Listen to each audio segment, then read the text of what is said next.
হযরত আলী জিজ্ঞাসা করছে, বিবি, ও বিবি ফাতিমা,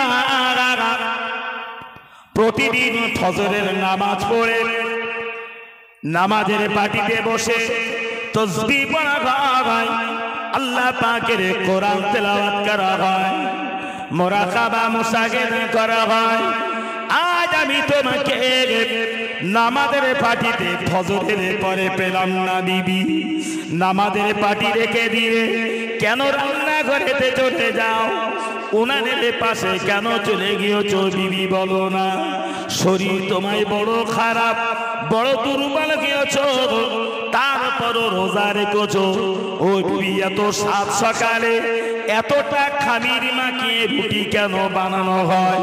আর তুমি রুটি বানাতে বানাতে কেন চোখের পানি ঝরাও? কাঁদছো কেন বিবি? রুটি বানাচ্ছ তো বানাচ্ছ, কাঁদছো কেন? প্রতিদিন এত কটা আটার রুটি তৈরি করা হয়, আজকে এতটা রুটি কেন?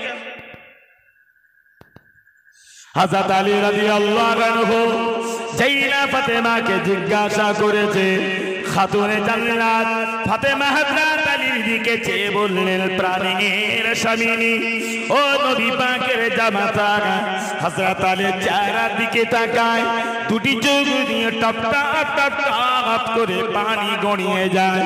আলী আবার জিজ্ঞাসা করে, ফাতেমা কাঁদো কেন, কি হয়েছে বলো না? হযরত ফাতেমা বললেন, প্রাণের স্বামী, আমরা দুইজনে এক দস্তরে খানায় সাহারি করেছি। সাহারি খেয়ে আপনি চলে গেলেন মদিনার মসজিদে নববীতে। আমি একটু নামাজের জন্য অপেক্ষা করিতে করিতে করিতে করিতে আমার দুই চোখে তন্দ্রা ভাব এসেছিল, আমি ঘুমিয়ে গিয়েছিলাম। প্রাণের স্বামী, যেই না ঘুম ভাব আমার এসে গিয়েছে, আমি ঘুমের ভিতর দিয়ে স্বপ্ন যোগে দেখতে পাই আমার আব্বা জান আখিরি নবী মুহাম্মদুর রাসূলুল্লাহ সাল্লাল্লাহু আলাইহি ওয়াসাল্লাম, দয়ার নবী আমার, আমি ফাতেমা আমার ঘরের ভিতরে প্রবেশ করেছে। আমি স্বপ্ন যোগে দেখতে পেলাম আমার রাসূলুল্লাহ আমার ঘরেতে প্রবেশ করে চারিদিকে তাকাতাকি করে, আব্বা যেন আমার ঘরে কি একটা খোঁজাখুঁজি করিতেছে। চারিদিকে যখন ছোটাছুটি করে, খোঁজাখুঁজি করে, আমি ফাতেমা, আমি এই সময় আমার আব্বাকে জিজ্ঞাসা করলাম, আব্বা জান, ইয়া রাসূলুল্লাহ, ইয়া হাবিবাল্লাহ, আপনি আমার ঘরে এসে কি খোঁজাখুঁজি করেন? চারিদিকে তাকাতাকি করেন, কি খুঁজিতেছে? আমার নবী তখন বলেছিল, বেটি ফাতিমা, ফাতিমা, আমি রাসূলুল্লাহ তোমার ঘরে এসেছি আর চারিদিকে তাকাতাকি করি, অন্য কিছু খুঁজি না। আমি রাসূলুল্লাহ তোমার ঘরেতে ফাতিমা তোমাকে খুঁজিতেছি। সুবহানাল্লাহ বলবেন না, আরেকটু মহব্বত করে বলে, ফাতিমা আমি তোমাকে খুঁজছি। ইয়া রাসূলুল্লাহ, ইয়া হাবিবাল্লাহ, হুজুর আপনি আমায় খুঁজছেন, চারিদিকে তাকাতাকি করেন। আমি আপনার সাথে দেখা করলাম, দেখা হয়ে গেল। আব্বা জান বলুন, কি খবর, কি সংবাদ আপনি নিয়ে এসেছেন? আমার নবী ফাতেমাকে ডেকে বললেন, খাতুনে জান্নাতকে ডেকে বললেন, ও বেটি ফাতিমা, বেটি ফাতিমা, শরীর বেটি তোমায় বড় অসুস্থ, তুমি দুর্বল হয়েছো, ওই অবস্থাতে তুমি রোজা রেখেছো মা। রাতের আধারে আমার জামাতারা হযরত আলীকে সাথে নিয়ে এক দস্তের খানে, ও বেটি ফাতেমা, সাহারি আদায় করেছো। ফাতেমা আমি রাসূলুল্লাহ তোমার ঘরে এসেছি শুধুমাত্র তোমাকে নিয়ে যেতে।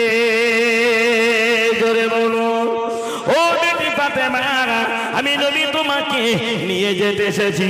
রাতের অন্ধকারে আমার আলীর সাথে এক দস্তরখানায় বসে বসে সাহারি করেছো। আগামীকাল আর কোন দুনিয়ার দস্তরখানে তোমার ইফতার হবে না। আলীর সাথে আর বসে এক দস্তরখানে ইফতার করিতে পারবে না।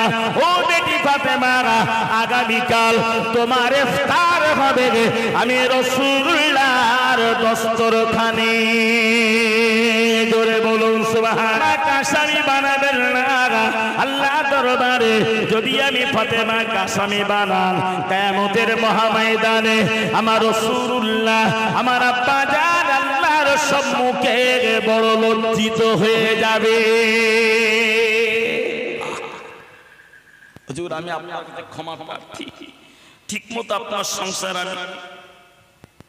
সংসারের দায়িত্ব ঠিকমতো পালন করতে পারিনি, আমি আপনার হক ফাতেমা ঠিক মতো হয়তো আদায় করতে পারিনি, আমার অনেক কাজে হয়তো মনে মনে কোনো সময় ব্যথা কষ্ট পেয়েও থাকে। হুজুর আপনি আমাকে ক্ষমা করে দেন। আল্লাহর কাছে আপনি আমাকে আসামি করবেন না, আপনি আমার আসামি করলে আমার আব্বা জান আল্লাহ শাহী দরবারে কিয়ামতের মহাময়দানে বড় লজ্জিত হবে। স্বামী স্ত্রীর মহব্বত, কি প্রেম, কি ভালোবাসা, সন্তানের কারণে বাপ বলি আল্লাহর কাছে লজ্জিত হবে, সন্তানের কারণে মা আল্লাহর শাহী দরবারে লজ্জিত হবে। বাবা ধার্মিক, মা ধার্মিকা, বাবা আল্লাহওয়ালা, মা আল্লাহওয়ালি, কিন্তু সন্তানগুলো যদি পথভ্রষ্ট হয়ে যায় ওই পথভ্রষ্ট সন্তানগুলোর কারণে আল্লাহওয়ালা বাপ আর মা গুলো আল্লাহর কাছে সেদিন লজ্জিত হবে। ফাতেমা তাই বললেন হুজুর কিয়ামতের মহাময়দান আল্লাহর দরবারে আপনি আমাকে আসামি বানালে আমার আব্বাজান আল্লাহর শাহী দরবারে লজ্জিত হবে, আপনি আমাকে ক্ষমা করে দেন।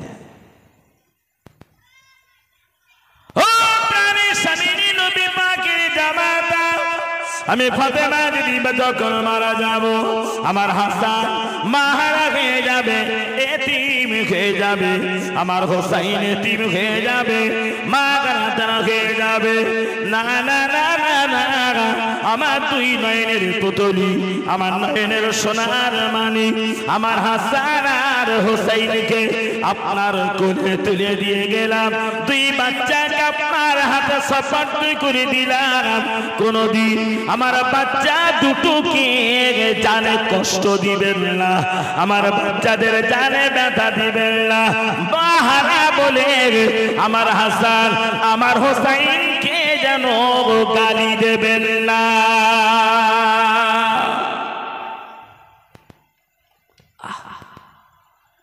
এই কথাগুলো যখন স্ত্রী হয়ে স্বামীকে শোনায়, হযরত আলীর মতো স্বামী মনটাকে একেবারে কঠোর হইয়া থাকতে পারে বলে মনে হয়? কি স্বামী আর কি বিবি! হযরত আলী সাইফুল্লাহ খাতুনে জান্নাত হযরত ফাতেমা, জান্নাতি রমণীদের সরদার ফাতেমা, শেরে খোদা হযরত আলী বলে বোঝালেন, সান্ত্বনা দিলেন, চলে যেতে হবে। রুটি বানাতে বানাতে বানাতে বানাতে যোহরের নামাজের সময় আসল, যোহরের রক্ত আসল সময়। ও মুসলমান ভাইরা, হযরত আলীকে ডেকে বললেন হুজুর চলে যান, চলে যান, চলে যান, যোহরের সময় হতে চলেছে, যোহরের রক্ত হতে চলেছে, মদিনার মসজিদে নববীতে চলে যান, আল্লাহ পাকের যোহরের নামাজ আদায় করুন। স্বামীকে পাঠিয়ে দিলেন, যা নামাজ আদায় করতে যা। হযরত ইমাম হাসান ইমাম হুসাইন রাদিয়াল্লাহু তাআলা আনহুমা ছোট ছোট দুই সোনার মানিক, কলিজার টুকরা, জান্নাতি যুবকদের যারা হবে সরদার, বাচ্চা মানুষ। হযরত ফাতেমার চোখ ভরা পানি, চোখের পানি বন্ধ হয় না। বাচ্চা দুটি যখন মায়ের সম্মুখে এসেছে, মা দুই বাচ্চাকে কোলের ভিতরে জড়িয়ে নেয়। ইমাম হাসানের মুখে একবার চুমা দেয়, হোসাইনের মুখে একবার চুমা দেয়। আহারে, আর মনে মনে তাই ধারণা করে আমার হাসানের মুখে হোসাইনের মুখে আমি ফাতেমা চুমা দিলাম, এই চুমা আগামী দিন থেকে আর দিতে পারবো না, পারবো না, পারবো না।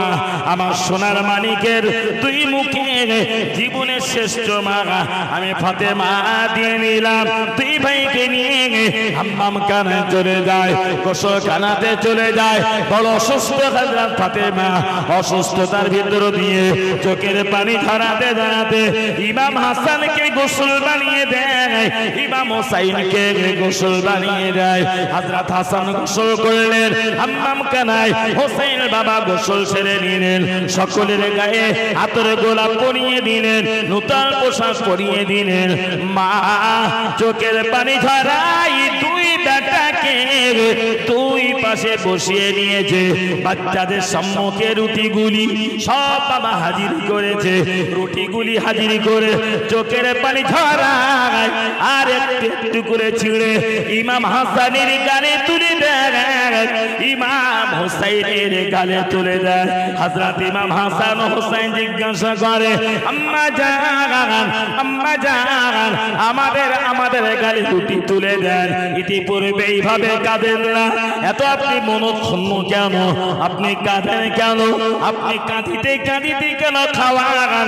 হযরত ফাতেমা তখন বললেন, বাবা হাসান, ও বাবা হুসাইন, জানি না আমার এমনটি কেমন কেন হয়। আমি তোমাদের হাতে করে তুলে তুলে তোমাদের খাওয়াই, কেন না আমার আল্লাহ কখনো কাকে ডেকে দেয় জানি না। তোমাদের দেখে যদি আমি ফাতেমা মারা যাই, হয়তো তোমাদের মায়ের হাতের শেষ খানা এটাই তোমাদের জন্য হয়ে যাবে।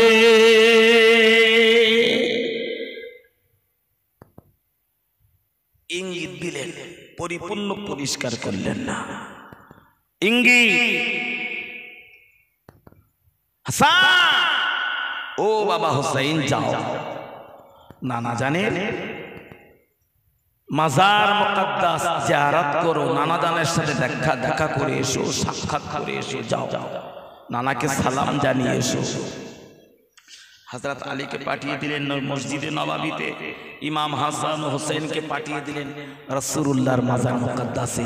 আর আমার নবীর মাজার মুকদ্দাস হলো মদিনার মসজিদে নববীর ভিতরে। এক কথায় যদি বলা যায়, যেটাই মসজিদে নববী ওটাই হলো রাসূলুল্লাহর মাজার মুকদ্দাস, আর ওই জায়গাটাই হলো আম্মাজান আয়েশার ঘর। হযরত আম্মাজান আয়েশার ঘরের ভিতরেই রাসূল বর্তমানে ঘুমিয়ে আরাম করছেন। ইঙ্গিত, কিন্তু এরকম সংবাদ, এরকম খবর আমাদের কানে আসবে কি আসবে না আমরা কেউ তো জানি না। মৃত্যুর জন্য সর্বক্ষণ প্রস্তুতি থাকা, মরণের জন্য কি প্রস্তুতি থাকা? আমরা তো ইতিপূর্বে শুনেছি সবসময় উঠতে বসতে চলতে ফিরতে পবিত্র হালাতে থাকা। ম্যাক্সিমাম যুবক ছেলেরা, তরুণ নওজোয়ান যারা, ম্যাক্সিমাম যুবক ভাইরা এরা পবিত্র হালাতে থাকে না। সকালে বলি, দুপুরে বলি আর রাতে বলি, সর্বক্ষণ এরা নোংরা অবস্থায় থাকে। ম্যাক্সিমাম যুবক ভাইরা প্রসাব ফিরে পানি নেয় না। ম্যাক্সিমাম প্রসাব ফিরে পানি নিল না মানে গোটা দেহটা নোংরা হলো, নাপাক হলো, অপবিত্র হলো। আল্লাহ না করে ওই অবস্থায় যদি মরণটা হয়, ওই মরণ হবে কাফেরি মরণ। ও মরণটা হলো কাফেরি মরণ। মৃত্যুর জন্য প্রস্তুতি হও, প্রস্তুতি হয়ে থাকো, অর্থাৎ সর্বক্ষণ তুমি পবিত্র হালাতে থাকো। কখন আল্লাহ তোমাকে ডাকে। আর নাম্বার 2, তুমি যখন যে ওয়াক্তের নামাজ পড়ো এটাই তুমি ধারণা করে নাও, হয়তো এটাই আমার জীবনের শেষ নামাজ হতে পারে। কেন নেশা পড়েছি, ফজর আমার কপালে জুটবে কিনা আমরা কেউ জানি। ফজর পড়েছি, জোহর আসবে কিনা তাও জানি না। জোহর পড়েছি, আসর আসবে কিনা ওটাও জানি না। তুমি যখন যে ওয়াক্তের নামাজ পড়বে মনে করো ওটাই তোমার জীবনের শেষ নামাজ। আর সাথে আরেকটা জিনিস মনে রাখো, তুমি নামাজ পড়ছো, তুমি তোমার আল্লাহকে না দেখতে পেলেও আল্লাহ তোমাকে দেখছেন। আল্লাহ দেখতে পায় না তার কুদরতি চোখে, আল্লাহ আমাদের সবাইকে দেখতে পায়। অর্থাৎ নামাজে অনীহা, অলসতা, অমনোযোগী কোনোটা আমাদের ভিতরে না থাকা, খালেস অন্তরে হুজুর সাথে আল্লাহ পাকের নামাজটুকু আদায় করা। রাস্তায় চলাফেরা করছি, যুবক ছেলেরা যুবক ভাইরা রাস্তায় ঘুরতে ঘুরতে চলতে ফিরতে কানে বসে আমরা অনেক সময় মোবাইলে খেলা সে খেলা কত গল্প গুজব এটা সেটা করে পার করে দিলাম, পার করি করেই চলেছে। কিন্তু এটাও তো হয়, আমি বাজারে যাচ্ছি, রাস্তায় চলছি, কিছু ভালো লাগছে না, বা আমি এক জায়গা থেকে আরেক জায়গায় যাচ্ছি, আমি আমার জবানে কোনো গালিগালাজ, কোনো গান বাজনা, কোনো গান, কোনো নোভেল নাটক এই জাতীয় কিচ্ছু না পড়ে আমি তো গুনগুন শব্দ টুকটুক করে গুনগুন গুনগুন করে আমার রাসূলের মুহাব্বতের প্রেমের দরুদ পড়তে পারি, আমি তো কালেমা রাদ্দ কুফার পড়তে পারি, আমি তওবা পড়তে পড়তে যেতে পারি। আল্লাহ না করে কত মানুষ তো রাস্তায় যায় আর ঘরে ফেরে না, রাস্তায় অ্যাক্সিডেন্ট হয়ে যায়, হয় না? কাজে বেরিয়ে গিয়েছে, আচমকা রাস্তা অ্যাক্সিডেন্ট, খবর আসলো মারা গেছে। মানে কার কোথায় মরণ আমরা কেউ তো জানি না। তাই তুমি যখন চলছো, চলতে চলতে জবানে কালেমা পড়ো, চলতে চলতে তুমি কালেমা রদ্দ কুফার পড়ো, চলতে চলতে তুমি তোমার জবানে দরুদ শরীফ পড়ো, তওবা পড়ো। আল্লাহ না করেন ওই অবস্থায় কোন বিপদে মুসিবতে যদি দাগ এসে যায়, যদি তোমার মরণ হয়, ওই মরণটা হয় তোমার জন্য হবে কালেমার মরণ, তোমার জন্য হবে তওবার মরণ। আর যার জবানের শেষ শব্দ হলো লা ইলাহা ইল্লাল্লাহ, ওই ব্যক্তিটাই আল্লাহ পাকের দয়ার জান্নাতি। প্রস্তুতি থাকা। হযরত ফাতেমা রাসূল খবর দিলেন, স্বপ্ন মাধ্যমে ঘুমের ঘরে খবর পেলেন, রোজা রাখলেন, এক ওয়াক্ত নামাজ কাজা হলো না, রোজা রাখলেন, রোজাটাও ভঙ্গ করলো না, স্বামীর হক আদায় করলেন, বাচ্চাদের হক সব আদায় করলেন হযরত ফাতেমা। আমরা তো শিক্ষা নিতে পারি, হযরত ইমাম হুসাইনের থেকে শিক্ষা নিতে পারি, ইমাম হাসানের থেকে আমরা তো অনেক শিক্ষা নিতে পারি। শুধু এই করুণ দুঃখ ভরা কারবালার ইতিহাস, মুহররমের আশ্চর্যজনক কিছু কিছু ইতিহাস শুনবো, অবাক হব। এই অবাক হওয়াটা তো শেষ কথা নয়, শেষ কথা নয়। মুহররম মাস একটা রহমতের মাস, করুণার মাস, বরকতের মাস। মুহররম মাস দোয়া কবুল হওয়ার মাস। আমরা তো দোয়া সবাই করি না, বেশি বেশি পরিমাণ এই মাসে তাসবিহ পড়া, জিকির করা, দুরূদ পড়া, যা যেভাবে যতটুকু সম্ভব খালেস অন্তরে সেই কাজগুলো আদায় করা। অথচ দেখা গেল না ওই কাজগুলো করি না। মুহররমের রাত আসলো, মুহররম মাসের 10 তারিখের রাত আসলো, হেলায় সময় কত রকম ভাবে নষ্ট করে দিলাম। কটা যুবক ছেলেকে রাতের অন্ধকারে নামাজের বিছানায় বসে কাঁদতে দেখা গিয়েছে। ও রাত তো হলো দোয়া কবুলের রাত। অসংখ্য নবী রাসূলদের দোয়া আল্লাহ ওই রাতে কবুল করেছেন। আইয়ুব নবীকে আল্লাহ রোগ থেকে ওই রাতে ওই তারিখে মুক্তি দিয়েছে।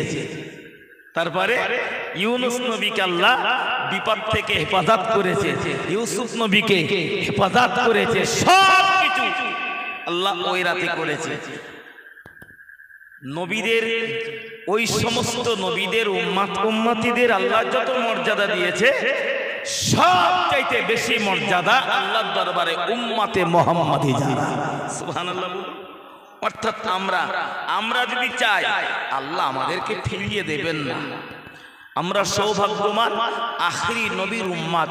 এই যে সৌভাগ্যবান আখিরি নবীর উম্মত, আল্লাহ যার সাথে বন্ধুত্ব করেছে সেই নবীর উম্মত, যার সাথে আল্লাহ দোস্ত করেছে সেই নবীর উম্মত। এটা মুখে বললাম, অথচ সেই নবীর আখলাক, আদর্শ, সততা, চরিত্র, সুন্নাতে নববী কোনটাই উম্মতে মুহাম্মাদি হিসাবে আমাদের ভিতরে প্রকাশ পেল না। যুবক জওয়ানদের ভিতরে কেন? আমি তো বললাম আমি আখিরি নবীর উম্মত। ঘুরিয়ে যদি আমাকে জিজ্ঞাসা করা হয় তুমি যে আখিরি নবীর উম্মত, তুমি তোমার নবীর 10টা সুন্নাত মেনে চলো, এরকম 10টা সুন্নাত বলো। বাস্তবে ভক্তিটা প্র্যাকটিক্যালে দেখাও, মৌখিক ভাবে। রাসূলুল্লাহ ছিলেন নিষ্পাপ, নবী ছিলেন মাসুম নবী। রাসূলের আগের গুনাহ, পরের গুনাহ, যা গুনাহ সব লাগাম মাফ করে দিয়েছেন। সুবহানাল্লাহ। নবী সমস্ত গুনাহ থেকে আল্লাহ আমার নবীকে মুক্ত করেছেন। তারপর রাসূল দৈনন্দিন 70 থেকে 100 বার তওবা পড়তেন, तमाम রাত ধরে ধরে জেগে জেগে জীবনের অধিকাংশ সময় নামাজ পড়েছে।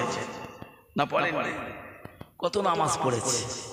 অথচ আমরা লক্ষ লক্ষ টাকা দিয়ে মসজিদ বানালাম, পাথর বসালাম, এসি করলাম, কত কিছু করলাম, কিন্তু এসির ঠান্ডা হাওয়া যে খাবে ব্যবহার করার লোক নাই, মানুষ নাই, যুবক জওয়ান নাই, 3টে 4টে 5টা বুড়ো মানুষ, এই ছাড়া মসজিদে কাউকে পাওয়া যায় না। মনে হয় এরকম একটা সিদ্ধান্ত নিলে মনে হয় ভালো হয়। 5 ওয়াক্ত নামাজ পড়বে যারা, মসজিদে দান করবে তারা, নামাজি না তোমার দান মসজিদ নেবে না। নিজেকে মুসলিম বলে দাবিদার করেছো আর কাফেরদের নীতিকে অনুসরণ করেছো। যে কাফের নবীর সাথে দুশমনি করেছে, সেই দুশমনদের নীতিকে অনুসরণ করেছো। তোমার মতো অনুসারী দান আল্লাহ কতটা গ্রহণ করবেন আল্লাহ ভালো জানে।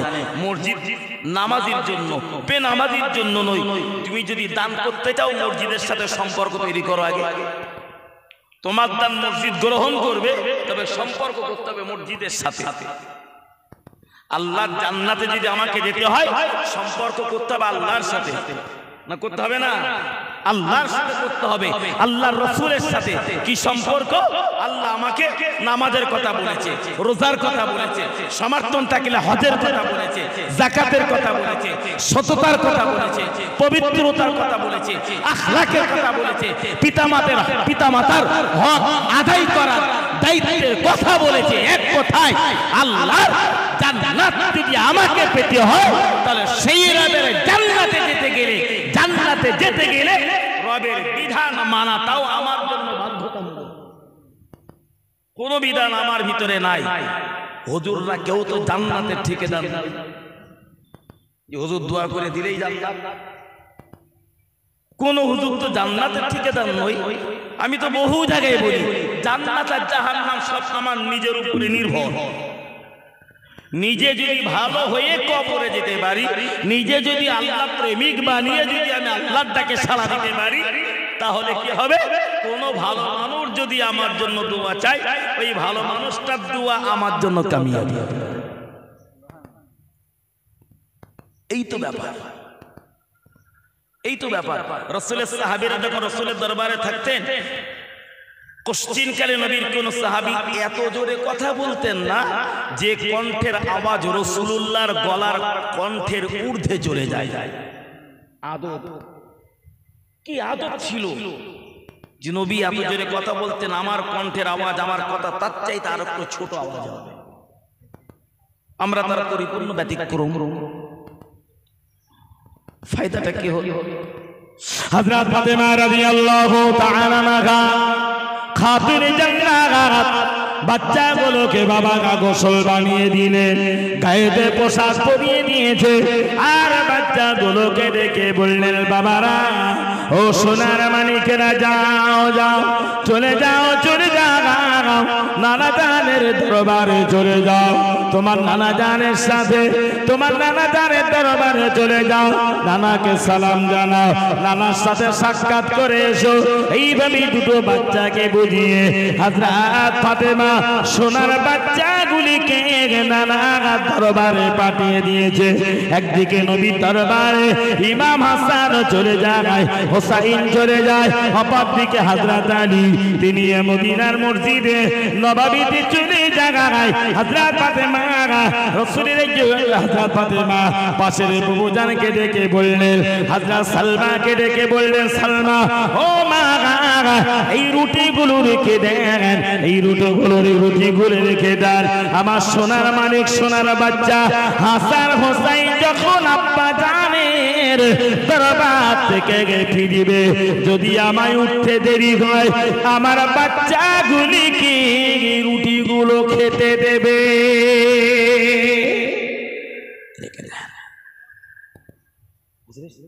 নারে তাকবীর, একটু জোর আওয়াজে বলেন না নারে তাকবীর, আরো জোরে বলেন না নারে তাকবীর। আওলাদে মুজদ্দাদের জামা, আওলাদে মুজদ্দাদের জামা, সিলসিলায়ে ফুরফুরা শরীফ পীরজাদা ভাইজান হুজুর কিবলা, পীরজাদা ভাইজান হুজুর কিবলা, নারে তাকবীর, নারে তাকবীর, দুরূদ শরীফ, আল্লাহুম্মা সাল্লি আলা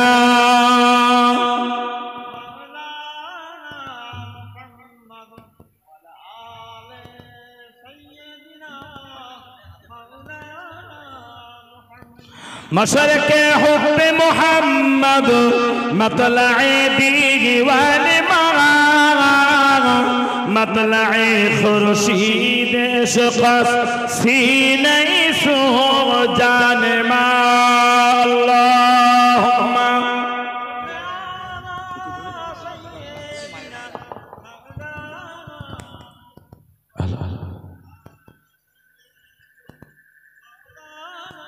আলহামদুলিল্লাহ।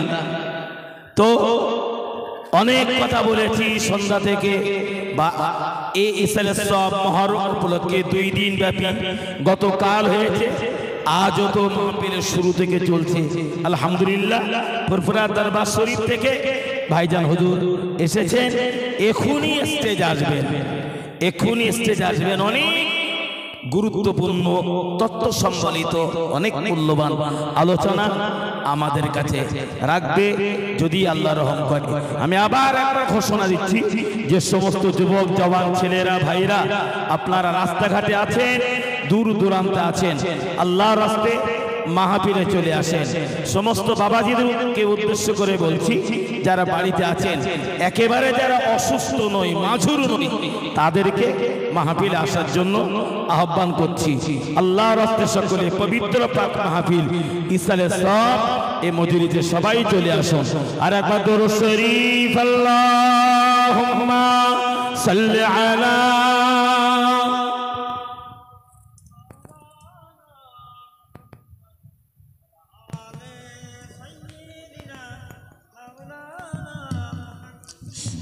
ভাইজান।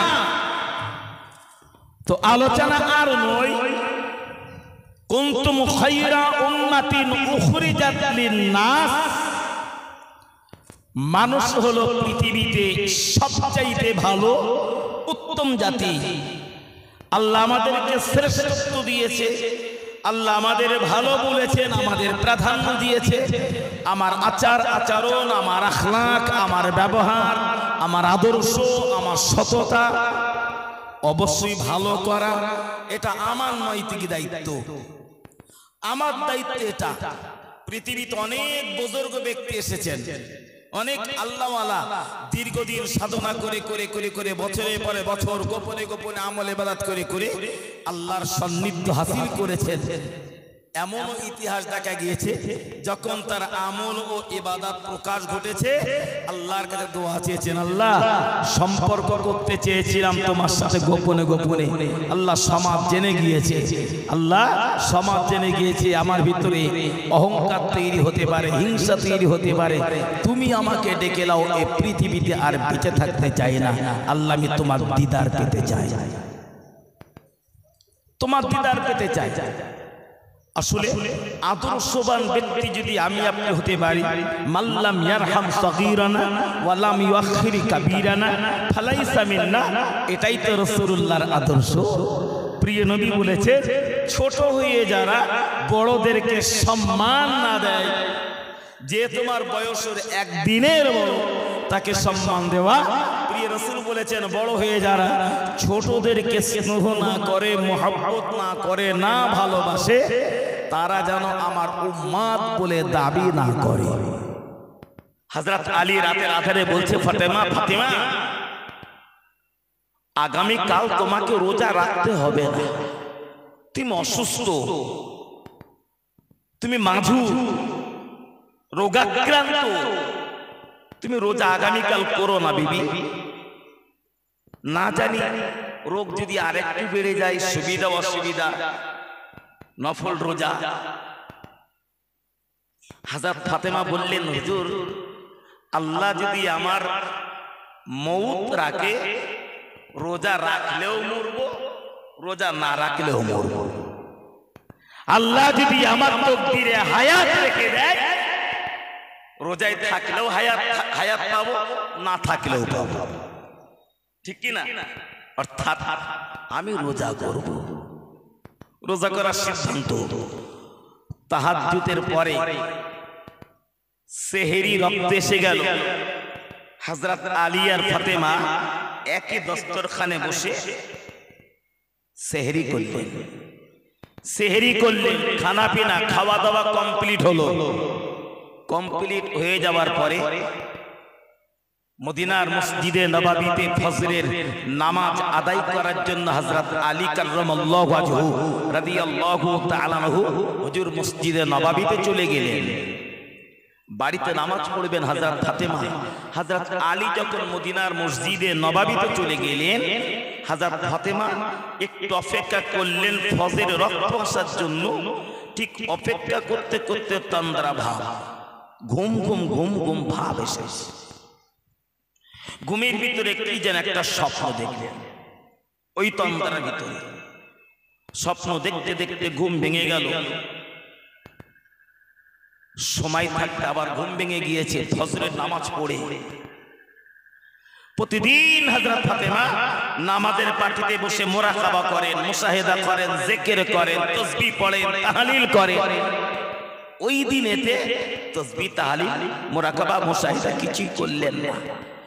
নামাজের পাটি বিছানো আছে, আর নামাজের পাটি বিছিয়ে রেখেই নামাজের পাটি বিছিয়ে রেখে ফাতেমা রান্নাঘরে চলে গেলেন।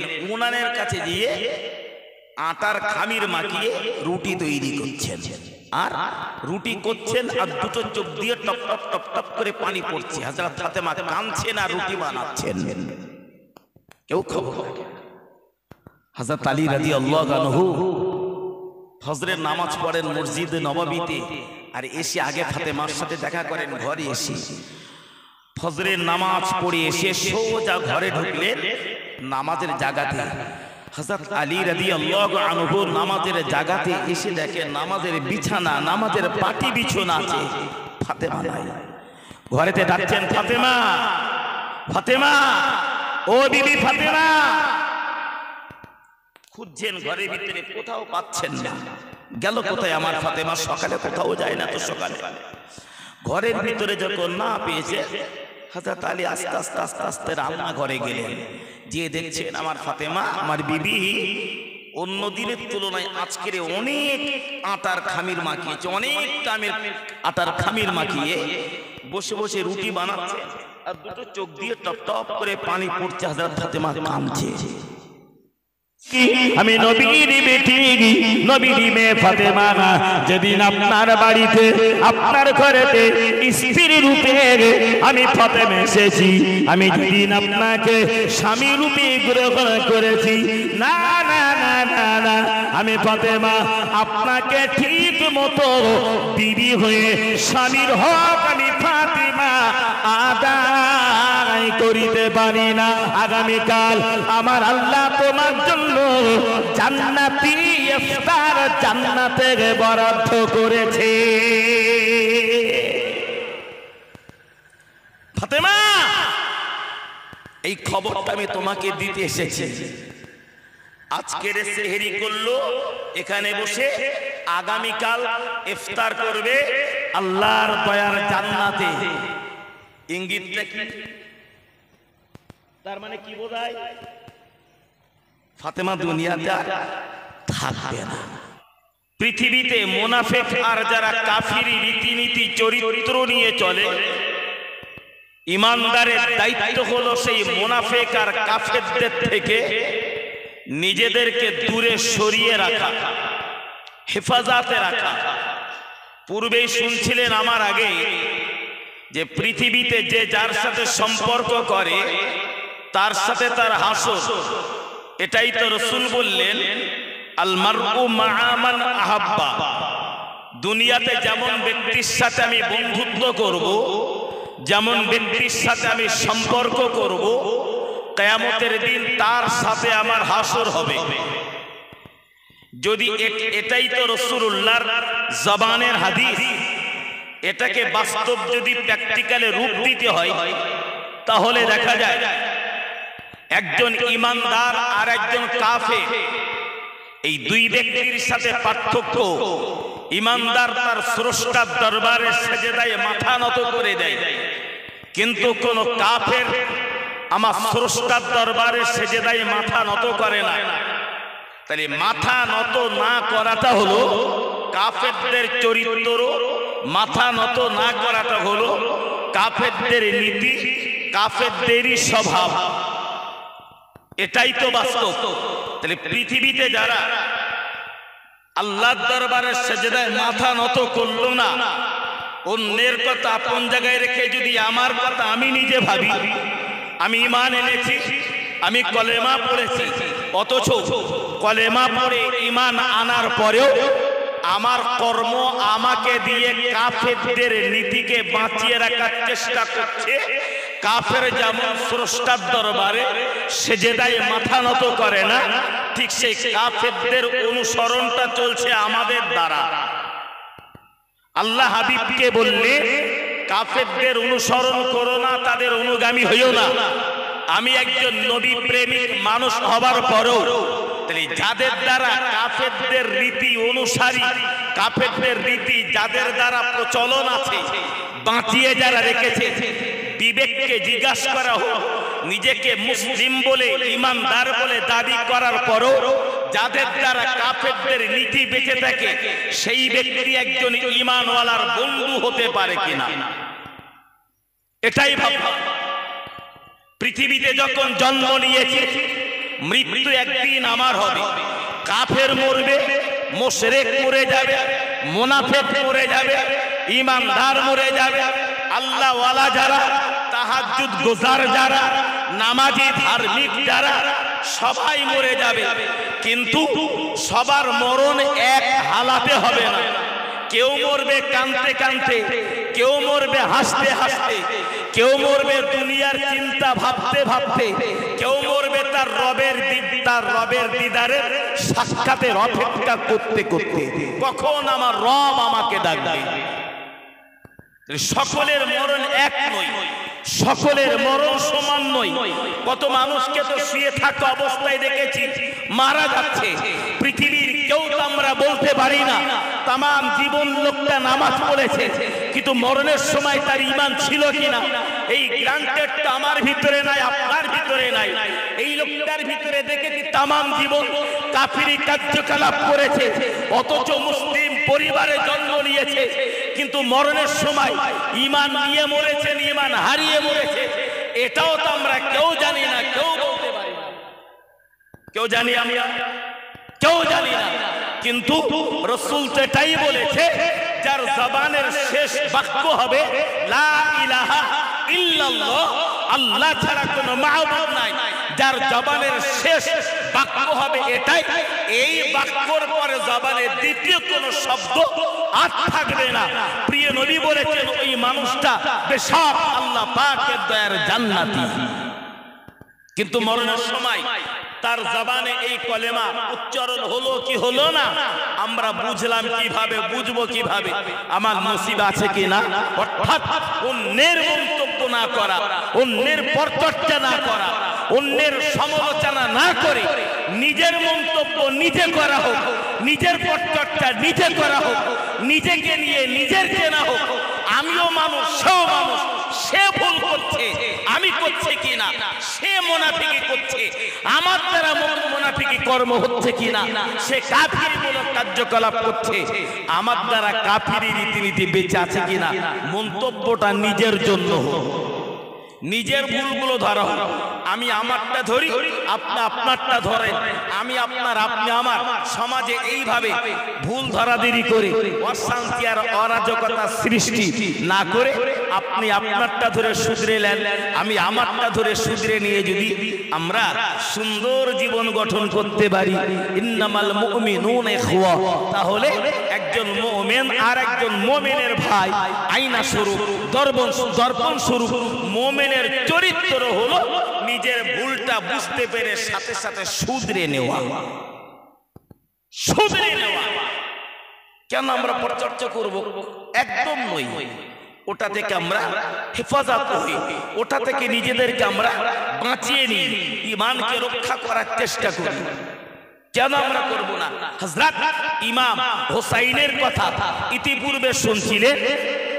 মুসলিম বিন আকিলের হাতে যে মানুষগুলো বায়াত হয়েছে, মুসলিম বিন আকিলের হাতে যারা কালেমা পড়েছে, মুসলিম বিন আকিল রাদিয়াল্লাহু আনহু হাতে যারা ঈমান এনেছে, পরবর্তীতে দেখা গেল তারাই এক এক করে মুসলিম বিন আকিলের পিছন থেকে সরতে সরতে সরতে সরতে সবাই সরে গেল। যে মুসলিম বিন আকিল আকাশে একাই থেকে গেল। জীবন দিয়েছে, ঈমান দেয়নি, জীবন কুরবান করেছে, বিশ্ব রাসূলের আদর্শ হারায়নি। আমরা তো কুফাবাসী নই, ওই দুষ্ট চরিত্রের বদ চরিত্রের মানুষ তো আমরা নই। আমি কেন নীতির উপরে অটল থাকতে পারবো না? এটাই ভাববার, এটাই তো ভাববার। আমি গতদিনই তো ওই সামনের মসজিদেও এটাও তো বলেছিলাম। আমি এটা বলেছিলাম, আল্লাহ কোরআন শরীফের ভিতরে বলেছে যে বিচারের দিন তোমাদের জন্য আগিয়ে আসছে বা এসেছে। মানুষের কাছে যত বিচারের দিন আগিয়ে আসে ততই মানুষ আল্লাহ ভোলা হয়, যত বিচারের দিন আগায় ততই মানুষ পথভ্রষ্ট হয়, যত বিচারের দিন আগিয়ে আসে ততই মানুষ তো দুনিয়ামুখী তৈরি হয়। বিচার বলতে কোন বিচার? দুনিয়ার বিচার নয়, বিচার হলো আমার বিচার, কিয়ামতের বিচার, হাসরের বিচার, মহা ময়দানে সেই দিনের বিচার। আর কতদিন থাকবে দুনিয়া? দুনিয়ার আয়ু তো বেশি দিনের জন্য নয়। কেন আমি নিজেকে হেফাজত করতে পারবো না? রাসূলুল্লাহ ইন্তেকাল হলে বিদায় নিয়েছে, বিশ্বনবী বিদায় নিলে ইন্তেকাল হলে, কিন্তু রাসূলের বেটি ছিল খাতুনে জান্নাত হযরত ফাতেমা রাদিয়াল্লাহু তাআলা আনহা। নবী বিদায় নেওয়ার পরে ফাতেমা 24 ঘন্টা বাপের শোকে শোকাহত হয়ে কাঁদতেন, কাঁদতে কাঁদতে কাঁদতে কাঁদতে নিজেই দুর্বল হয়ে গেলেন। দুর্বল হযরত ফাতেমা রোজা করবেন, অসুস্থ, এতটা দুর্বল